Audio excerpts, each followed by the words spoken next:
لہٰذا حملے کا نقارہ بجا دیا جائے۔ علاوہ ازیں اسلامی سلطنت کے گرد پھیلے ہوئے اور مقبوضہ علاقوں کے تاتاریوں کے حوصلے بھی بڑھ سکتے تھے۔ یہ وہ کڑا دور تھا جب اسلامی لشکر کی صفوں میں پیدا ہونے والے معمولی سے انتشار سے بھی دشمن بھرپور فائدہ اٹھا سکتا تھا۔ ایسی خوفناک دراڑیں پڑتی کہ مسلمان آپس میں ہی کٹ مرتے۔ مصری اور مملوک امراء اس حقیقت سے اچھی طرح واقف تھے کہ ان کے وجود سے زیادہ ان کی سرزمین کی سلامتی اہمیت رکھتی ہے، جو ان کے مناصب اور عزت و جاہ کا باعث ہے۔ بلاد مصر کی سلامتی اسی میں مضمر تھی کہ تاتاریوں کو بلاد شام سے اتنی دور دھکیل دیا جائے کہ وہ دوبارہ پلٹ کر ادھر کا رخ نہ کر سکیں۔ قاہرہ سے قریباً تمام بڑے اور معزز مصری و مملوک امراء سلطان الملک المظفر کے ہمراہ دمشق آئے تھے، اور وہ کسی بھی شخص کو نیا سلطان منتخب کرنے کی حیثیت رکھتے تھے۔ ان کے اجتماعی فیصلے سے کوئی دوسرا اختلاف نہیں کر سکتا تھا۔ انہوں نے اپنے اختیارات کو موزوں وقت پر استعمال کرنے کا فیصلہ کیا۔ بصورت دیگر قاہرہ میں رہتے ہوئے یہ معاملہ مجلس انتخاب کی ذمہ داری قرار پاتا۔ مجلس انتخاب میں شامل 3 معزز امیر بھی امیر فخر الدین لقمان کی حمایت میں ساتھ تھے۔ انہوں نے اس امر کی یقین دہانی کرائی کہ دمشق میں جس شخص کو بھی نیا سلطان منتخب کیا جائے گا، اس کی حمایت قاہرہ میں بھی کی جائے گی۔ جب نئے سلطان کے لیے ناموں کی باری آئی تو مصری اور مملوک امراء میں اختلاف دکھائی دینے لگا۔ مصری امراء کا کہنا تھا کہ حکومت کا حق مصری امراء کو ہے، ان میں سے انتخاب کیا جائے، جبکہ مملوک امراء اس ضد پر اڑ گئے کہ بلاد مصر کی حفاظت کی راہ میں ممالک نے خون بہایا ہے، لہٰذا حکومت انہیں ہی ملنی چاہیے۔ جب بحث طوالت پکڑ گئی تو دونوں اطراف کے معتدل امراء نے بیچ میں پڑ کر سب لوگوں کو خاموش کرایا۔ غیر جانبدار امراء نے حالات کی نزاکت کے حوالے سے یہ رائے پیش کی کہ یہ وقت ذاتی مفادات کے تحفظ کی بحث کا نہیں ہے۔ دونوں حلقے اپنے موقف پر صرف اس لیے بضد ہیں کہ انہیں اپنے مناصب اور مفادات کی فکر لاحق ہے۔ انہوں نے دونوں فریقین کو ذاتیات سے باہر نکل کر سوچنے کی تاکید کی، اور اس کے ساتھ ساتھ تاتاریوں کے سیلاب کے آگے بند باندھنے کے سلسلے میں ممالک کی کوششوں کو سراہتے ہوئے مشورہ دیا کہ عنان اقتدار انہی کو سونپ دی جائے۔ کچھ لوگ اس رائے پر متفق ہو گئے، مگر باقی کا اختلاف اپنی جگہ برقرار رہا۔ کافی دیر تک مختلف مملوک امراء کے ناموں پر غور و فکر کیا جاتا رہا۔ مملوک امراء کا بڑا حلقہ امیر فارس الدین اقطائی کے نام پر متفق تھا۔ امیر فارس الدین اقطائی اس وقت قاہرہ میں موجود تھا اور سلطان الملک المظفر کی عدم موجودگی میں تمام نظام حکومت کو بخوبی چلا رہا تھا۔ اس مملوک امیر کو پہلے بھی سلطان کے عہدے کے لیے نامزد کیا گیا تھا، مگر وہ خود ہی اس نامزدگی سے دستبردار ہو گیا۔ کچھ امراء کا خیال تھا کہ وہ اس مرتبہ بھی حکومت کا بار اٹھانے سے انکار کر دے گا۔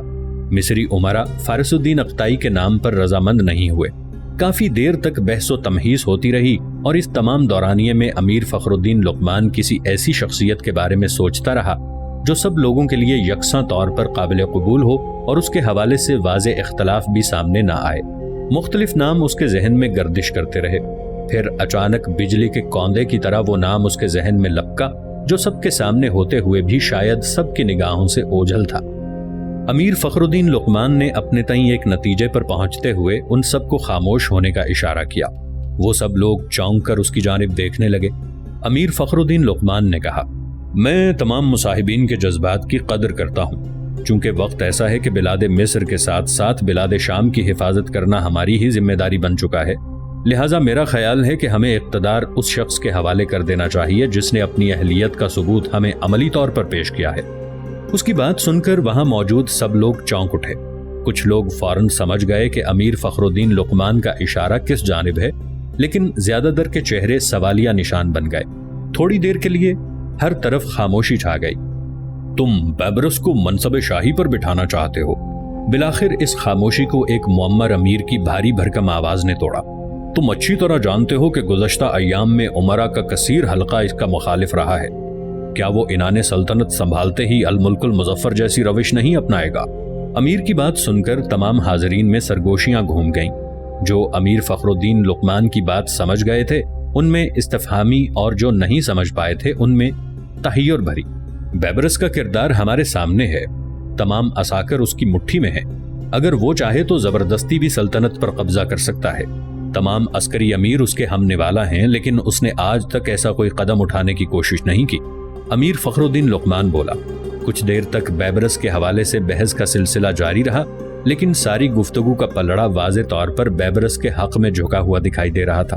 مملوک امراء کے علاوہ مصری امراء بھی بیبرس کو پسندیدگی کی نگاہ سے دیکھتے تھے، لہٰذا نئے سلطان کے طور پر اسے منتخب کر لیے جانے میں زیادہ وقت نہ لگا۔ زیادہ تر امراء نے بخوشی اس کے حق میں فیصلہ دے دیا، البتہ ان عمائدین سلطنت کو اپنے مناصب خطرے میں دکھائی دینے لگے جنہوں نے ماضی میں بیبرس کے خلاف ہرزہ سرائی کرنے میں کوئی کسر نہیں چھوڑی تھی۔ رات کے آخری پہر میں مجلس برخاست کی گئی۔ کچھ ہی دیر میں فجر کی اذان ہونے والی تھی۔ یہ طے پا چکا تھا کہ دن کے پہلے حصے میں سلطان الملک المظفر کی تجہیز و تکفین کی جائے گی اور شام ہونے سے پہلے باضابطہ طور پر بیبرس کی تخت نشینی کی رسم ادا کر دی جائے گی۔ امیر فخر الدین لقمان بیبرس کے نام پر اتفاق رائے حاصل کرنے کے بعد کچھ دیر تک لیٹا رہا، پھر اذان کی آواز بلند ہونے پر جامع مسجد کی جانب بڑھ گیا، جہاں اسے بیبرس سے ملاقات کی فوری توقع تھی۔ وہ تخت نشینی کی تقریب کا انعقاد ہونے سے پہلے بیبرس سے اس موضوع پر گفتگو کرنا چاہتا تھا۔ دوسری جانب گلوقوز بے خیالی کے عالم میں کنیز کے ہاتھ کھینچتی ہوئی قلعے کے مخصوص شاہی مہمان خانے میں پہنچ گئی۔ یہ ایک بڑا اور ہر قسم کی آسائش سے آراستہ کمرہ تھا جس میں ضرورت کی قریباً ہر چیز نہایت قرینے سے لگائی گئی تھی۔ کنیز نے گلوقوز کو جہاں لا کر چھوڑا تھا وہ وہاں ساکت و جامد کھڑی رہی۔ کنیز نے اس کے کھوئے کھوئے پن پر کسی قدر حیرت اور کسی قدر ناگواری سے ناک چڑھائی۔ گلوقوز کا ذہن ابھی تک اسی ادھیڑ بن کا شکار تھا کہ سیڑھیوں میں دکھائی دینے والا فرد اگر واقعی اس کا ماموزاد شنگ خان ہی تھا تو کیا گلوقوز ابھی تک منگولوں کے ہی کسی علاقے میں مقید ہے؟ شیخ کبیر الدین نے تو اس سے کہا تھا کہ وہ منگولوں کی سرزمین سے ہزاروں میل دور قبرستان کی وادی میں پہنچ چکی ہے، جہاں صرف اسی کا سکہ چلتا ہے۔ اگر شیخ کبیر الدین کا کہنا درست تھا تو شنگ خان کی یہاں موجودگی کو کیا نام دیا جاتا؟ شنگ خان کا شیخ کبیر الدین سے کیا تعلق ہو سکتا ہے؟ وہ کس مجبوری کے تحت اپنے وطن سے اتنی دور یہاں چلا آیا تھا؟ کیا وہ بھی پس پردہ شیخ کبیر الدین سے ملا ہوا ہے؟ کئی سوال سر اٹھا رہے تھے اور گلوقوز کے پاس ان میں سے کسی کا بھی کوئی جواب نہیں تھا۔ اچانک اس کے ذہن کے کسی گوشے میں سے یہ خیال ابھرا کہ اسے تو غار میں بند کر دیا گیا تھا اور پھر گھٹن کے باعث وہ بے ہوش ہو گئی۔ غار میں بند کرنے کا حکم یقیناً اس کے نانا منکانا نے ہی دیا ہوگا، تو کیا شنگ خان نے ہی اسے غار سے نجات دلائی تھی اور وہاں سے نکال کر شیخ کبیر الدین کے پاس چھوڑ گیا تھا؟ یقیناً ایسا ہی کچھ ہوا ہوگا۔ اس نے اپنے تئیں نتیجہ اخذ کر لیا۔ کنیز کافی دیر کے بعد جب گلوقوز کی جانب متوجہ ہوئی تو اسے اسی حالت میں کھڑے دیکھ کر پریشان ہو گئی۔ وہ تیزی سے اس کی جانب بڑھی اور اسے جھنجھوڑ ڈالا۔ گلوقوز، کیا ہوا؟ یوں کیوں کھڑی ہو؟ گلوقوز چونک پڑی اور حیرت سے اس کی جانب دیکھا۔ پھر اسے یاد آیا کہ یہ کبیر الدین کی خاص کنیز ہے جسے نگران کے طور پر اس کے ہمراہ رکھا گیا ہے۔ گلوقوز نے ہاتھ کے اشارے سے اسے تسلی دی اور کمرے کا جائزہ لینے لگی۔ کنیز کے ماتھے پر جنجلاہٹ کی ہلکی سی شکنیں نمودار ہوئیں، پھر وہ کندھے اچکا کر کمرے کے ایک حصے کی جانب بڑھ گئی۔ اسی روز 4 دوسری لڑکیاں بھی اسی کمرے میں لائی گئیں۔ ان کی شکلیں دیکھتے ہی گلوقوز کو اندازہ ہو گیا تھا کہ یہ بھی اس کی طرح مصیبت زدہ ہوں گی۔ ان سب لڑکیوں کی عمریں 20 سال سے کم ہی معلوم ہوتی تھیں۔ ایک خاص بات جو گلوقوز نے محسوس کی کہ ہر لڑکی کے ساتھ ایک ایک کنیز موجود تھی۔ کچھ دیر کے بعد ایک غلام وہاں آیا اور اس نے بتایا کہ اس کمرے میں گلوقوز سمیت 10 عورتیں قیام کریں گی، لیکن یہ قیام عارضی ہوگا۔ روزانہ انہیں قلعے کی مغربی دیوار کے احاطے میں لے جایا جائے گا اور وہاں ایک ماہر خنجر زن انہیں تربیت دے گا۔ غلام نے یہ بھی واضح کیا کہ شیخ کبیر الدین کا حکم ہے کہ تربیت کے لیے صرف 1 ماہ کا عرصہ دیا جائے گا۔ جو خواتین اس 1 ماہ کی تربیت کے بعد اعلیٰ کارکردگی کا ثبوت دیں گی انہیں مہارت حاصل کر لینے تک اسی کمرے میں ٹھہرایا جائے گا، اور جن کی کارکردگی ناقص رہی انہیں کسی رعایت کا مستحق نہ سمجھتے ہوئے قلعے کی فصیل سے نیچے پھینک دیا جائے گا۔ شیخ کبیر الدین کا کہنا ہے کہ انہیں اپنی مہم کی کامیابی کے لیے صرف تعاون کرنے والی اور ماہر خواتین کی ضرورت ہے۔ گلوقوز نے غلام سے دریافت کیا کہ کیا یہ کنیزیں بھی ہمارے ساتھ تربیت حاصل کریں گی، تو غلام نے وضاحت کی کہ کنیزیں صرف خدمت کے لیے فراہم کی گئی ہیں۔ تمام خواتین کو جس چیز کی ضرورت ہو وہ بے دھڑک کنیزوں سے طلب کر سکتی ہیں۔ کنیزیں خاص وفادار ہیں، ان سے کسی ایسے تعاون کی توقع نہ رکھی جائے جو یہاں کے اصولوں کے منافی ہو۔ اگر کسی خاتون نے اس قسم کی حرکت کرنے کی کوشش کی تو وہ جان لے کہ سزا کے طور پر وہ جسم کے کئی حصوں سے محروم کی جا سکتی ہے، جس میں انگلیوں سے لے کر سر تک سب اعضاء شامل ہیں۔ غلام نے سزا کا نقشہ کچھ ایسے بھیانک انداز میں کھینچا کہ وہاں موجود سب خواتین کو اپنی سانسیں رکتی ہوئی محسوس ہوئیں۔